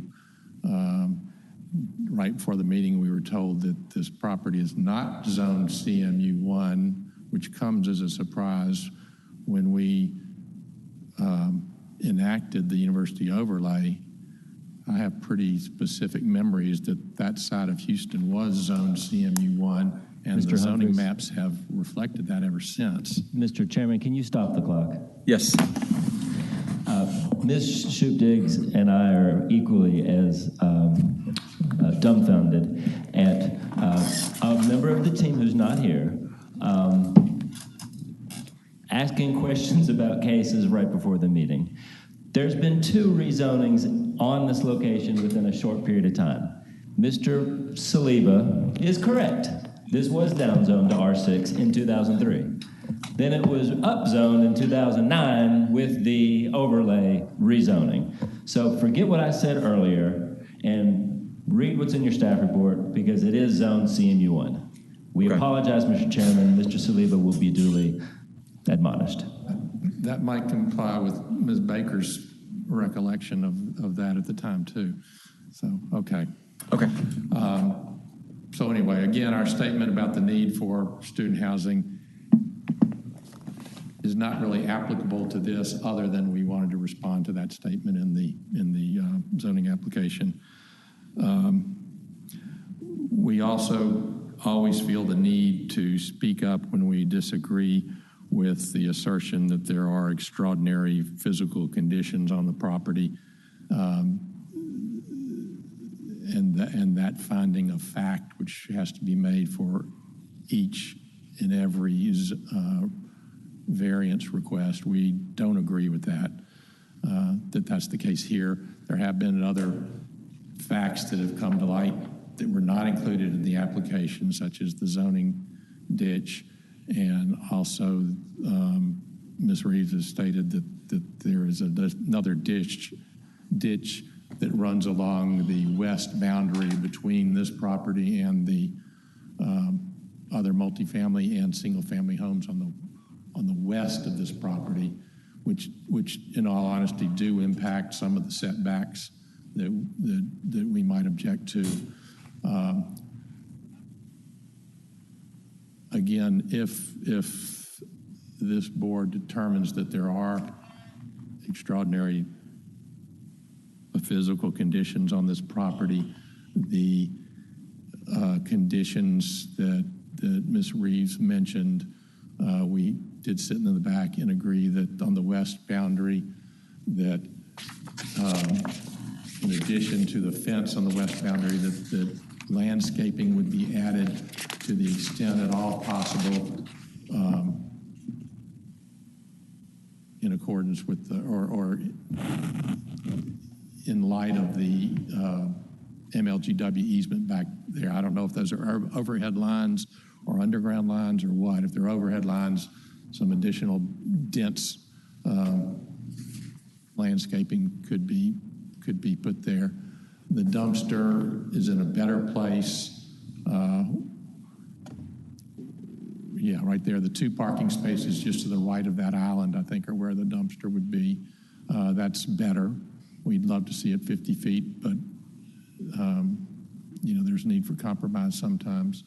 The monument sign is not a problem. I did want to make sure that just the location of the monument sign is the only variance given, and that it otherwise has to comply with the other requirements in the overlay, which is a total of 30 square feet and a height of no more than 5 feet, and that the 2 parking spaces on the north side of that parking lot are that's the only location that the setback for parking on a public street would have a variance just for those 2 spaces.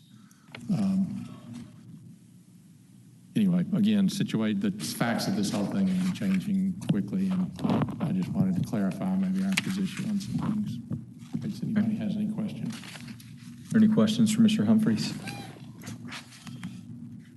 Seeing none, thank you. Is there anybody else here in opposition to this case? Seeing none, we'll move back to the applicant for 2 minutes of rebuttal. Thank you, Mr. Chairman. I also want to point out that this is an urban frontage street that's zoned CMU1, which, in my opinion, and Mary, you might correct me, urban frontage is for redevelopment. It promotes redevelopment. This is going to be a gated complex, and it will be a huge addition to the neighborhood. I'm going to let Zach finish up. And some last comments, just kind of what the finished product's going to be. I kind of designed this to match a post-COVID world, and 75% of the units is going to be studio, 1 bedroom, and 2 bedrooms, which is unlike any other large apartment complex right now at the university, except for Highland Row, which is mostly not students. So this is going to serve grad students and students and parents who want their kids living in smaller units, which will also be easier and better to manage. It'll be more of a boutique property. Are there any other questions for the applicant? Mr. Chairman, before we close the public hearing and go to deliberations, I do want to make sure that we have captured all of Ms. Reeves' requested amendments. Okay. So, Ms. Reeves, I caught your comments related to 1E, which would be a reduction of 50% transparency to 36.1. Excuse me, 36.1. And then, D. Okay, D is for the 2 spaces shown on the site plan only. We're not asking for the minimum parking setback from the primary street of 1.5 feet. What Cecil and what we agreed to is that all those spaces, that we couldn't redesign it. And right now, all that encroach in that are 2 spaces. So we just wanted to clarify that it's for what do you the want 2. the condition to say? That's D. What do you want it to say? For the 2 spaces shown on the site plan. At the end of that sentence? Mm-hmm. Okay. For the 2 spaces shown on the site plan. Mm-hmm. If we all get hit by a bus, is that going to make any sense? A minimum parking setback for primary street of 1.5 feet for the 2 spaces shown on the site plan that are in that proximity of, okay, on the site plan. And then F, a minimum setback for trash collection service of 24 feet. Correct. Is that it? Okay, got it. Yeah, but no. Oh, you were saying, was that everything? Yeah, is that all your requested changes? We were going to work on J. We modified landscape buffer lining the side, the west property line. We cannot, if we take 15 foot off of our property, then we lose 22 spaces. So I can't really do J and have a 15-foot buffer. But we will be working with UNDC and staff to do some landscaping in that area between the fence and the parking. So your request would be to put in a width, a modified landscape buffer of X feet lining the west property line, et cetera. So what's X? We don't know what X is going to be. 1, 0. No. That's a small buffer. No, it's not. Okay. I mean, we've got a 5-foot utility easement back there also, Okay, so 5 feet. a minimum. Yeah. Right. So 5 feet would be the requested inserted language. Minimum. Got it. Okay. That's it? You good? Mm-hmm. Mr. Chairman? I think we've covered that, so if y'all want to. So as we're discussing, if we vote to approve with conditions, those amended conditions take the place of these, correct? No, I'm just getting on the record and getting in my brain what she wants. And so because we would need to say we're not supposed to hear from her once you close the public hearing. Right. So maybe you should wait for that motion, Mr. Chairman, with the complexity of these conditions. Say that again, sorry. Why don't you wait to make a motion? Yeah, I'm with you. Because I think the board members may have questions about some of these requests. Okay. Mr. Chairman, may I ask Yes, a ma'am. question of staff? I'm confused. It's on this, it's on that, you know, it's, it says in here, multifamily apartments is a principal use permitted by right. Is that right or wrong? Yes, we have determined that that is correct. So a use variance is not needed. The property is zoned CMU1, and multifamily apartments as a principal use in CMU1 are permitted by right. One other question. All of the conditions that Josh was just working on, are these conditions that have been agreed upon by you and Ms. Reeves, Mr. Humphreys? Are those all agreed upon conditions? Yes, ma'am, those are all agreed upon conditions. Are there outstanding issues that? I don't believe that there's any outstanding issues. I think we covered everything. Thank you. Okay. Ms. Gerlach? Yes. I guess my only, I guess my only question is, because of the hardship nature by the site, some of this hardship is, to me, exacerbated just by too many units. Is there any way to just reduce the number of units to accommodate some of these issues?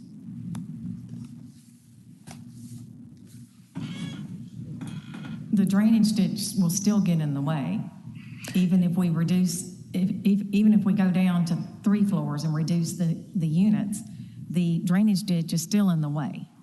Not by height, but by width. Right. Like if you still have the drainage ditch, but the building width, narrowing it, maybe on the end where the dumpster is, go back maybe another 10, 15, 20 feet, lose those units or whatever is there on the end. Now you can move the dumpster back and just like can the accommodation be made by the number of units? It may seem like a lot of units, but 195 beds is actually a smaller apartment complex. It may look big, but compared to, it's the smallest one out of all of the larger ones that are around campus. So really 195 beds is not that big. So if I take more away, it's gonna make things more difficult. Well, the other ones are larger too because of the land that they're situated on. Not the bed, just I'm just seeing that some of this was self-inflicted. That's with just the concept. I mean, Yeah, there are other apartments over there, multifamily, near the campus. It's We're 92 units, right. but 195 beds. Yeah, but 92 single, like studio and one bedroom, you know. I might offer. Yeah. Yeah, I was. This is Victor Buckholz with LRK. Just so the thought that as I think it's a great question, and what is we sort of, as we were talking about, struggling with on the layout with the drainage plume there and not being able to go on that other side. To your point, we ideally we might have run the building or really wanted to run the building all the way across, that the whole frontage. Yeah, So we couldn't cross that's, there. So that's to your nice. point, you can kind of imagine as we're looking at it there, the wings that go back, we had to get in order to get the economies of the site right, we had to put those wings that kind of go back that make the building deeper that way. But that was sort of a result of, again, trying to balance the parking and then again, not being able to develop that frontage. We had to make up for by, you can imagine, almost kind of folds, just kind of visually, you can see how it kind of folds down. So that ended up sort of becoming our pinch point, to your point.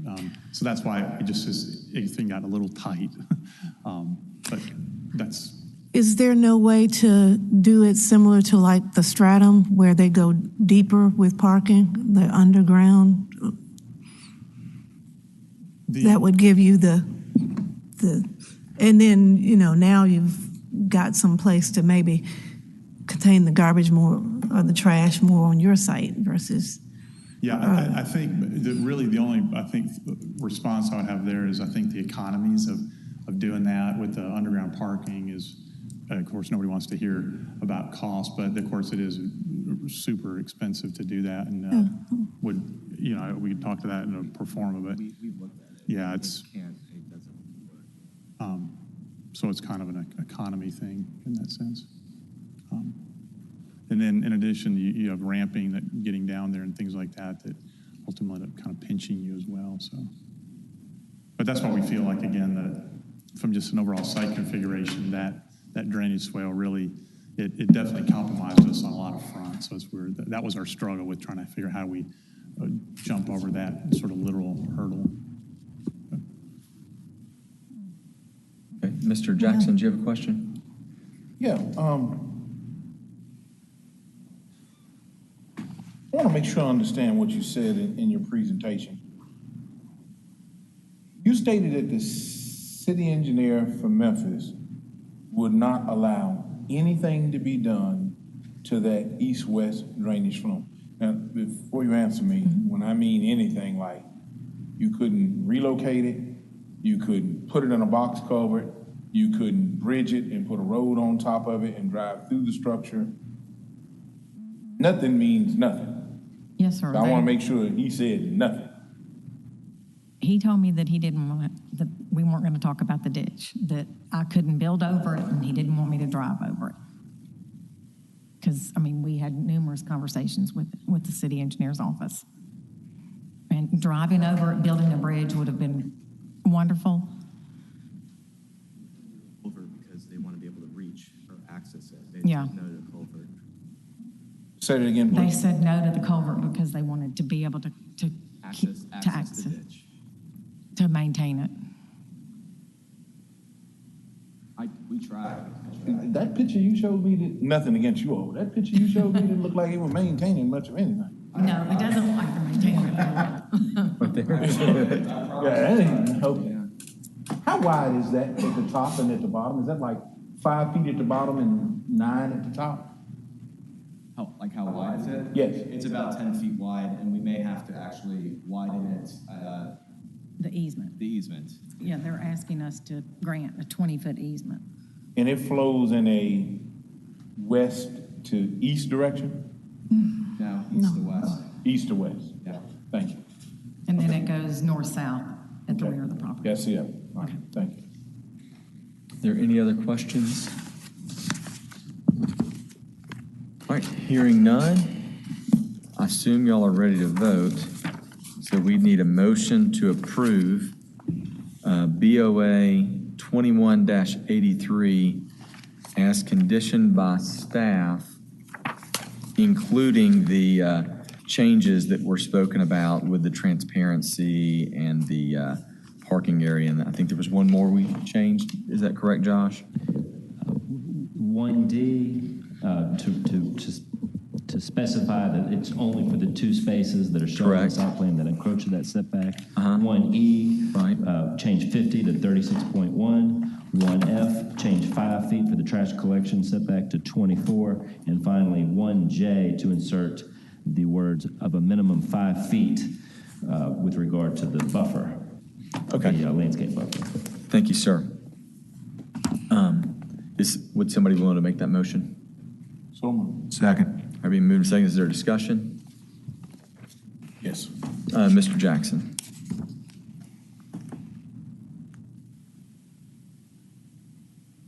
I have a tough time understanding how the city engineer would not allow something to be done to that ditch.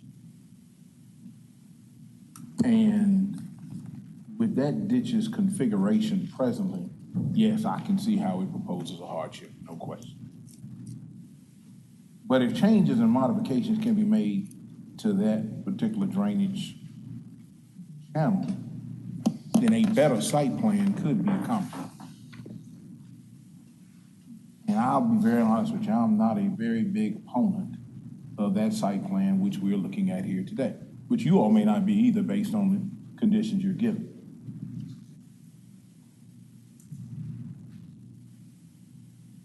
I really think that there's an appeal that should go back to the city engineer. I don't know how we do that. If something can be done with that east-west drainage swell. I don't know how we can put that in a condition maybe to say if we can, the project is still approved and yet the site plan reconfiguration goes back to the administration, the zoning administrator, for him to approve it or not. And maybe that's not worth even the effort to do that. But I'm not a fan of that site plan, and I just find it hard to believe we can't do something with that ditch. Yeah. It's just my comments on it. Yeah, and not discounting what they said, but just Exactly. we're not saying we don't believe you. I'm not saying that he It just didn't seems say crazy. it. I'm just saying I'm questioning his logic as to why that would be. Because looking at what I saw and improvements to be made, and he wants a wider easement, I would think he would want improvements.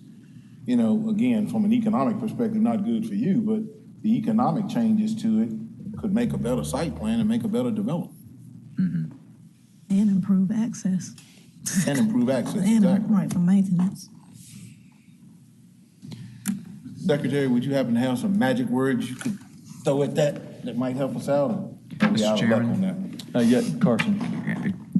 Can we ask the applicant maybe if they would do a 30-day hold, if that works for them, to get with city engineering to say, city engineering, can you try a little harder with this, than rather than say, we're not going to talk about it?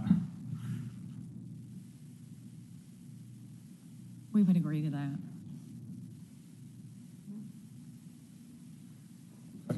I agree with you, Mr. Jackson. I mean, it looks like a concrete ditch. You know, you would think something could be done. Sure.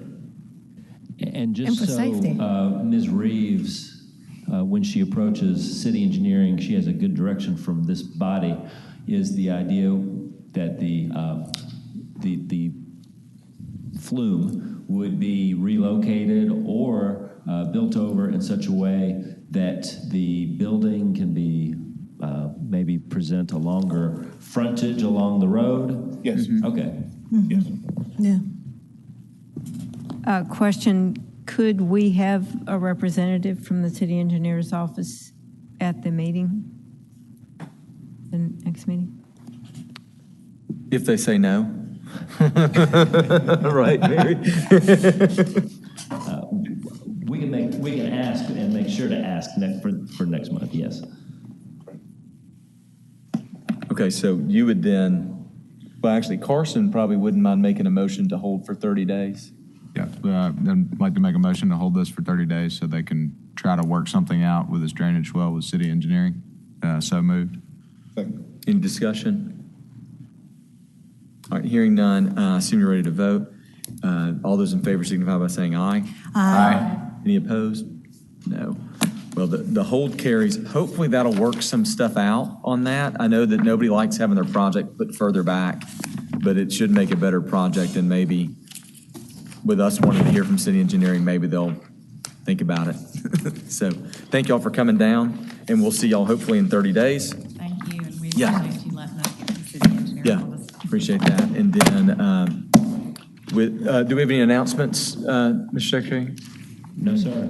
All right, with that, this meeting's adjourned.